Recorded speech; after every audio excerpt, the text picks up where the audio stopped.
Young people face stroke risk with methamphetamine use. Using methamphetamines may increase the risk of stroke among young people, according to a new review. Methamphetamine use was linked most strongly to a type of stroke caused by bleeding in the brain, known as a hemorrhagic stroke, as opposed to ischemic stroke, which is caused by blood clots. What's more, strokes among young methamphetamine users tend to be deadlier than strokes among young people in general, the review found.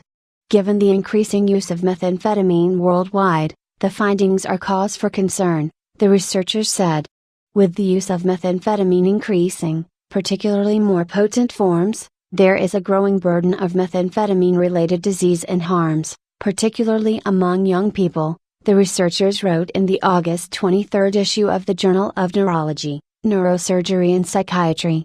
In fact, it's likely that methamphetamine abuse is contributing to the increase in the rate of stroke among young people that has been seen in recent decades, the researchers said.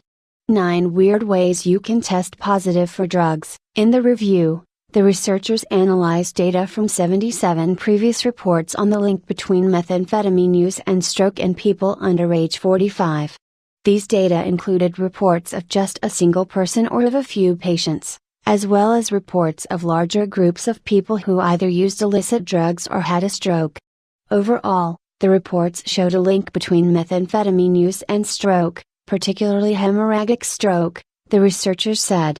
For example, one study of more than 3 million patients treated at hospitals in Texas found that young people who abused amphetamines, including methamphetamine, were 5 times more likely to have a hemorrhagic stroke, compared with young people who didn't use this type of drug. In addition, the review looked at 98 cases of young people who had a stroke and used methamphetamine. Of these strokes, 80% were hemorrhagic. This is much higher than the rate of hemorrhagic stroke among the general population of people under 45, in which 40% to 50% of strokes are hemorrhagic, the review said. About 1/3 of young methamphetamine users who experienced a hemorrhagic stroke died as a result of the stroke. That's also much higher than the death rate among young people in the general population who experience a stroke, which is around 3%, the study said.